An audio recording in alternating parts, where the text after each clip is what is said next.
So good morning again. So I believe this wonderful love intelligence of the universe, which I call God, but you can use whatever word feels right and integrous with you.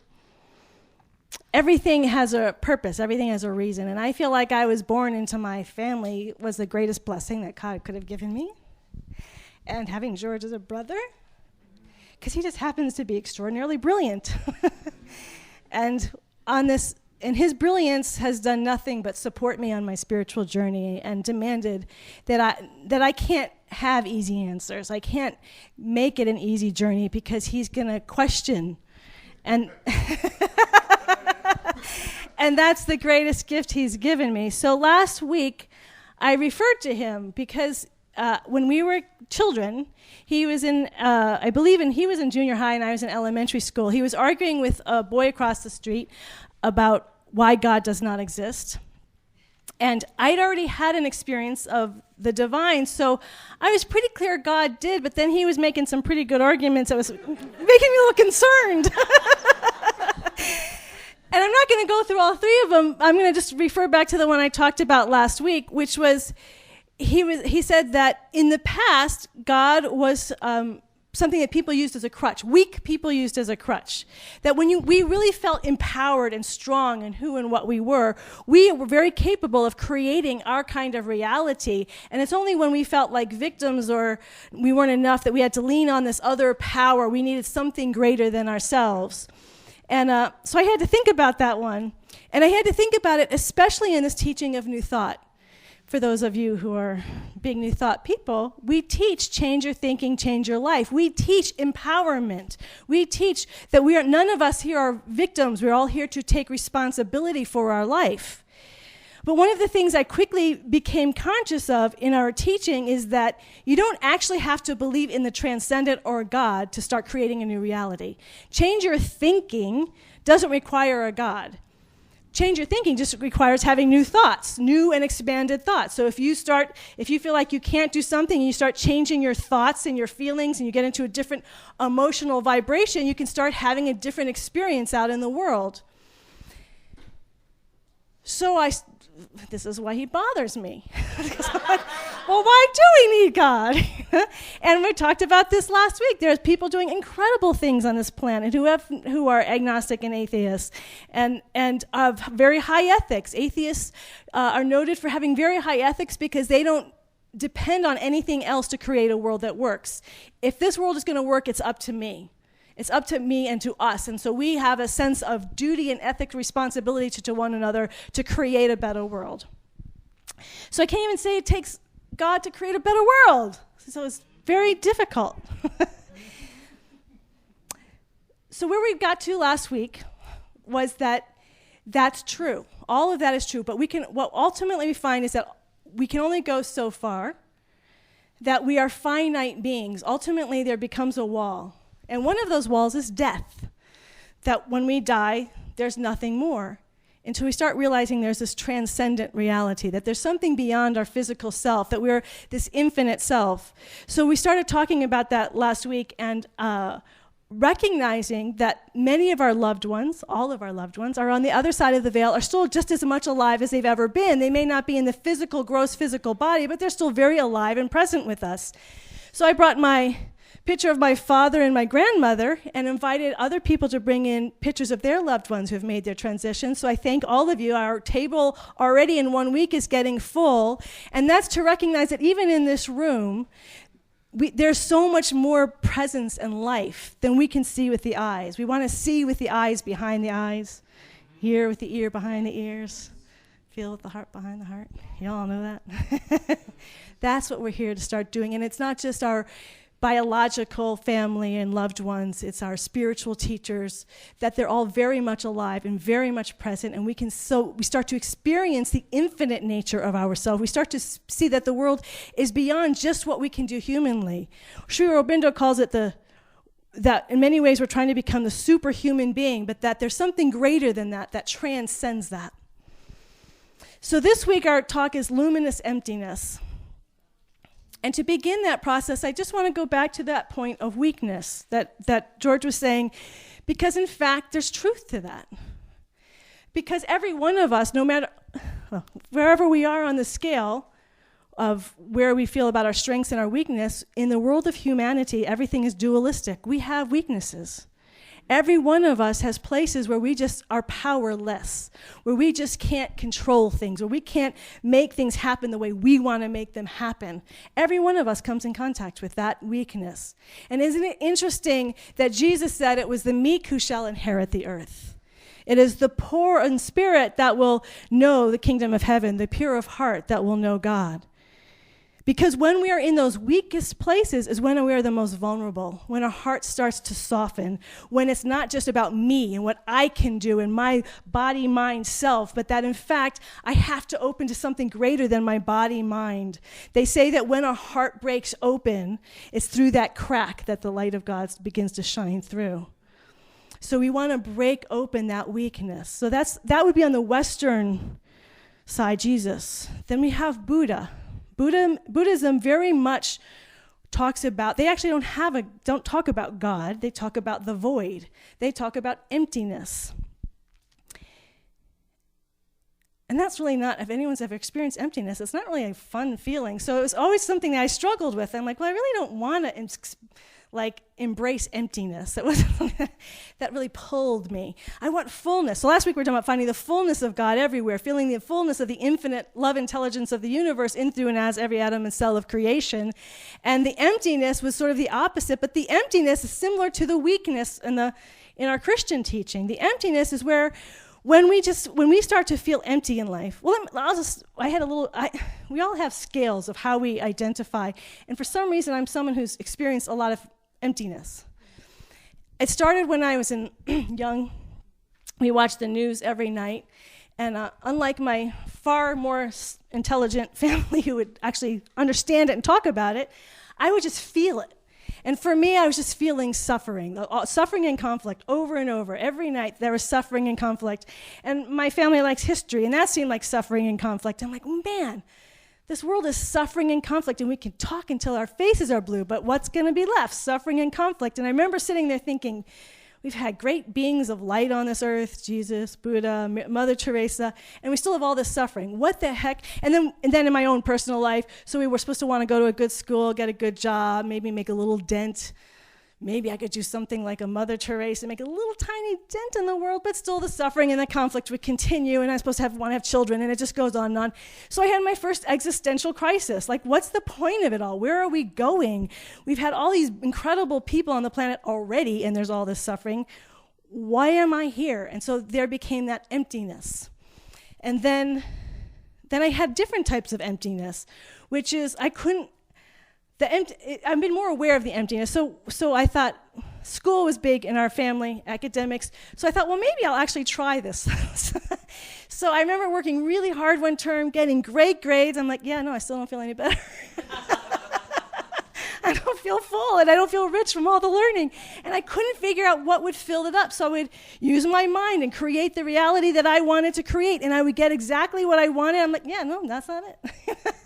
And so for me, I think we're all on the spectrum, but for some reason, that emptiness has been very pervasive. And just like weakness and strength, dark and light, we're all an introvert, extrovert, light, dark, male, female. It's always a continuum, and where we identify is always different. And for some reason, I just seem to, so it's always there. If you're feeling a lot of fullness, there's still a little emptiness there. And if you're feeling empty, there's fullness. I still have had wonderful full experiences in my life. But there's this emptiness that's been pervasive. And it doesn't feel good because I want fullness. I want to feel full. I want to feel rich. I want to feel alive and vital. And yet this ever-present emptiness. So what I've learned on this wonderful, joyful, challenging spiritual journey, as Reverend Michael says, this journey is not for wimps,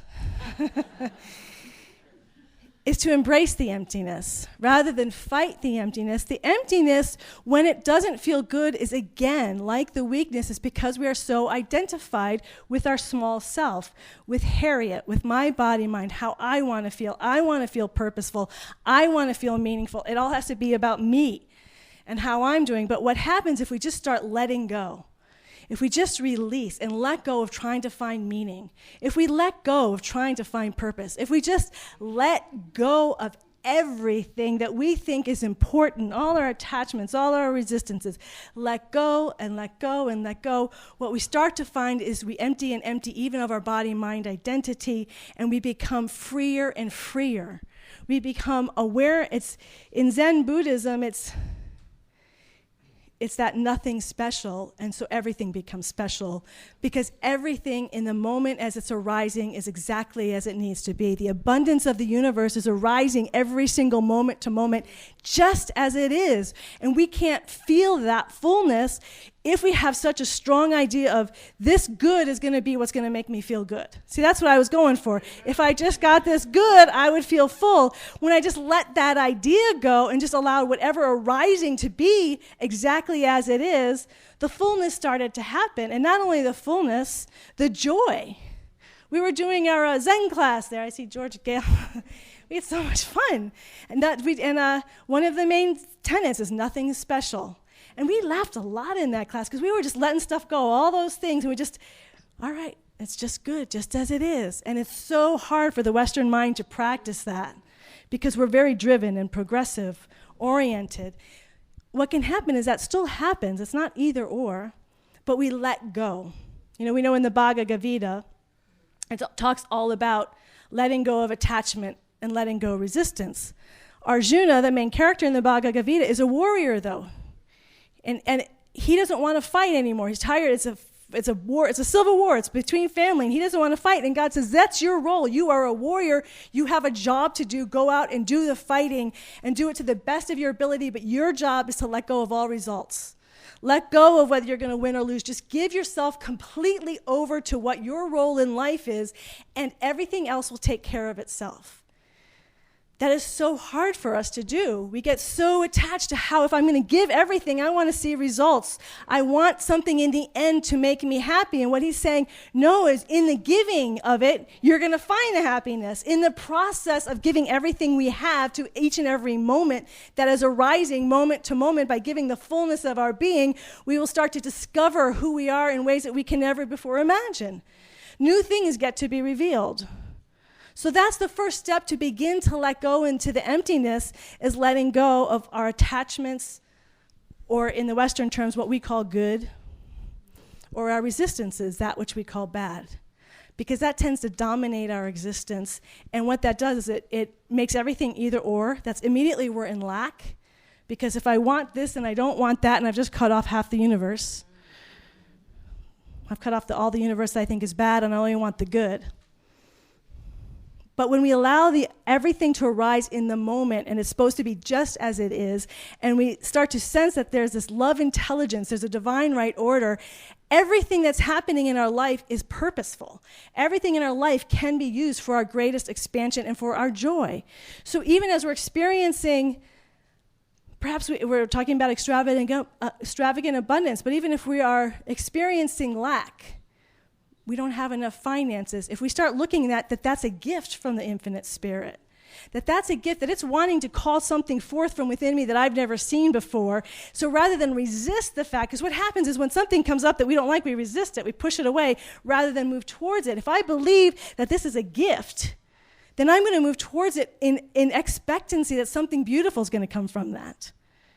So everything in our life can be used for that. And I won't go into it now, but in the past, I've talked about Eddie Hillesman is one of my wonderful teachers. She was not personal, but she was a captive in World War II in Auschwitz, and how she used that to transform her inner life, to find the goodness and the love of God in every moment in the suffering, and how she changed the people around her by the inner work that she was doing to see and feel and experience the divine.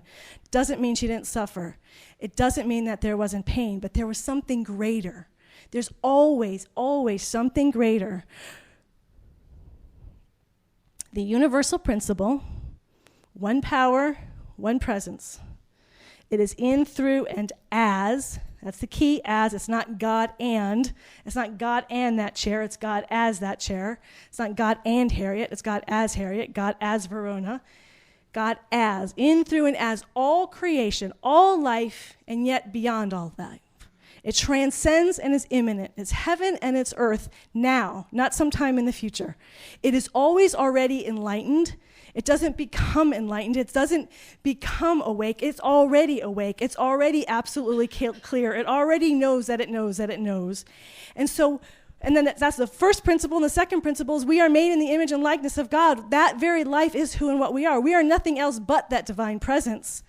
And so what we call it is a cloud of shade of ignorance. And our job, and when we let go of all our attachments and all our resistance, that keeps us in our smallness, in our finite identity. But as we start letting go of our attachments and our resistances, we start to experience the always already bliss of who we already are. That's closer to us than our very breath. So it's not about leaving our body. It's not about having some great mystical experience that's like otherworldly. It's right here and right now, and it's the most natural thing in the world. It's always present, and it's always bliss-filled.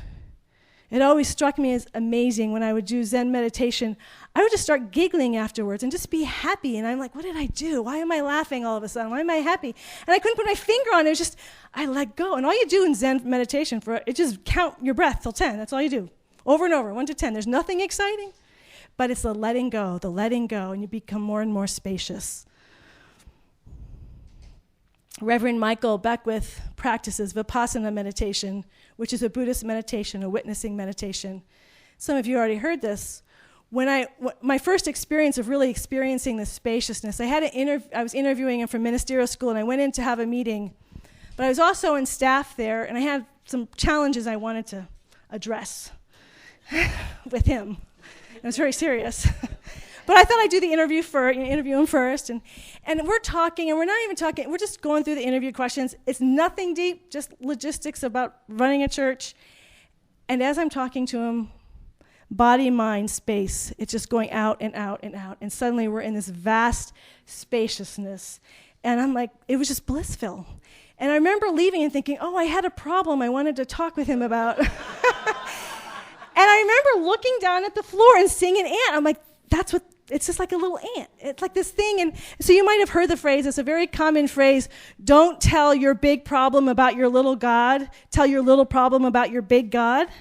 Now, that's not just a phrase. That's actually when we start to open beyond our body and mind, we feel the enormity of our essence, of our beingness. Our infinite self, I am. It is infinite. The truth of who we are is infinite. We are not limited just to our historical DNA, biological DNA. We are infinite I am. So we do this by letting go of attachments and resistances. And we do this by creating space and listening. I loved your song today. And that listening, what she was talking about, is space where we don't know the answers. Y'all might have heard the story about the student who came to a Zen master and really wanted to get all these answers, questions. So he wanted to get all his questions answered.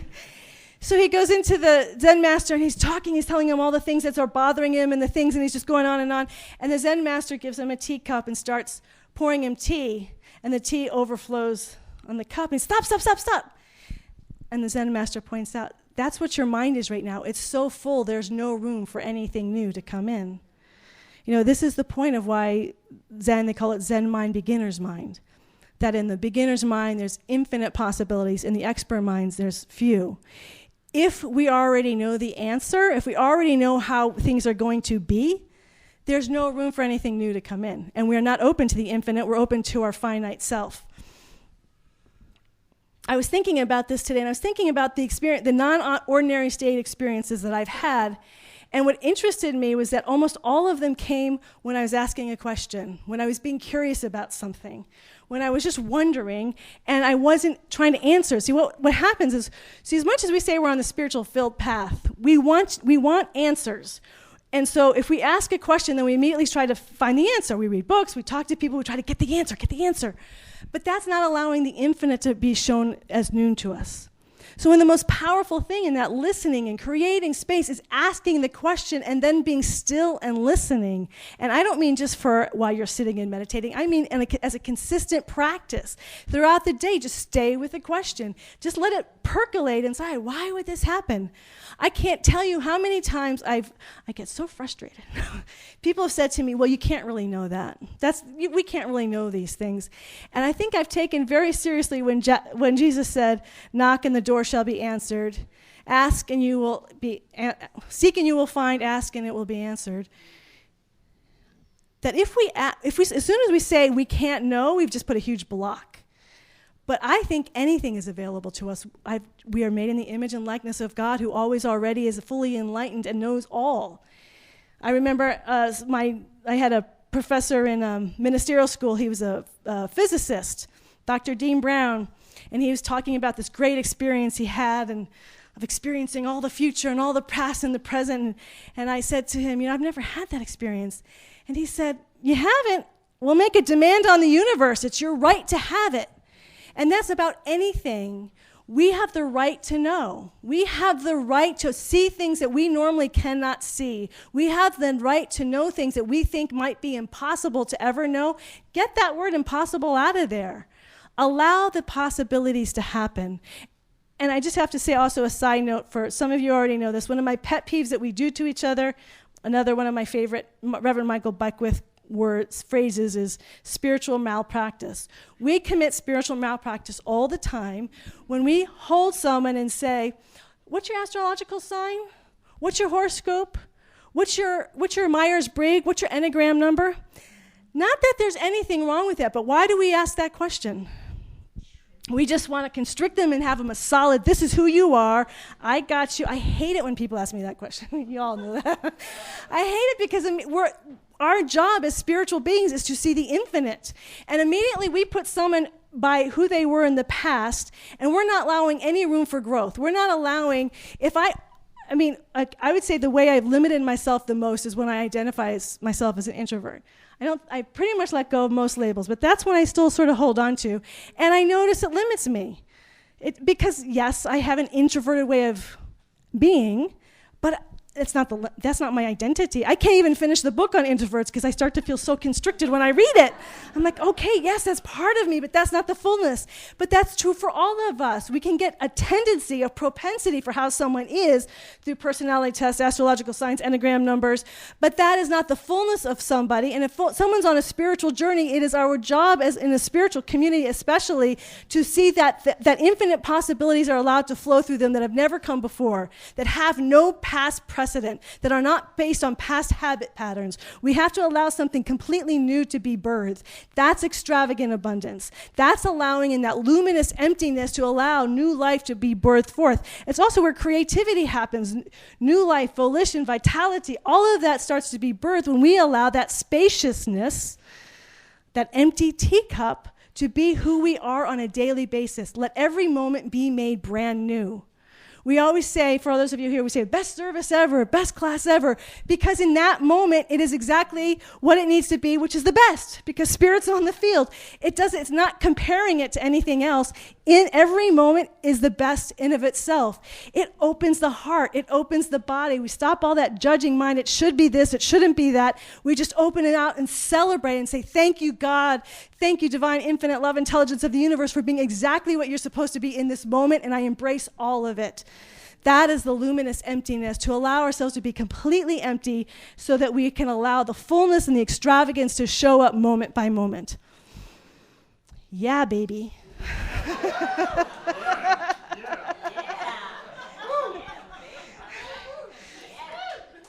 Yes. So we can do these meditation practices, and we can combine them too, which is even fun. So to get to that place, I just want us to catch how easy and effortless this is, because we're already the divine. The infinite love intelligence is closer to us than our very breath. So to start being aware and empty and open, just be aware right now of the room. Just aware of the lights. You can hear the air conditioning, the walls, the floor, the people around you. You may feel people behind you. You can't see them, but you know that you're there. Just everything that's happening. You don't have to work at it, right? You're just aware of everything happening in this room. And then you can bring in the inquiry, well, who am I? Who is aware of everything in this room? So we're both witnessing and inquiring, who is it that's aware? And then notice your body. Are there tensions in your body? Did you eat a lot? Are you full? Did you not eat enough? Are you hungry? Did you have caffeine? Tired from the night before? Just notice what's going on in your body. You're aware of what's going on in your body, but you're not limited to your body. There's an awareness of your body. So you ask, who is it that's aware? Who am I? Who's aware of my body right now? And then we could start being aware of our emotions and our feelings. We might not be feeling a lot. We may be feeling positively, negatively. We can watch and be aware of our emotions, but we're greater than our emotions. Those emotions aren't fully who we are. So who is it that's being aware of our emotions right now? It's nothing that we can see, this awareness.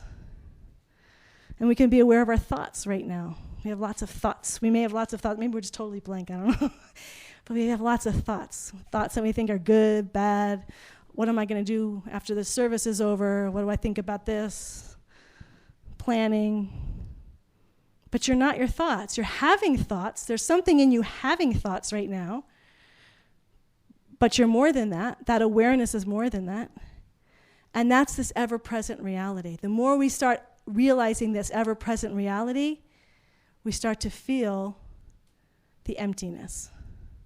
I have thoughts, but I'm not my thoughts. I have emotions, but I'm not my emotions. I have physical experiences, but I'm not my physical experiences. I have an awareness of everything happening around me, but I am more than that.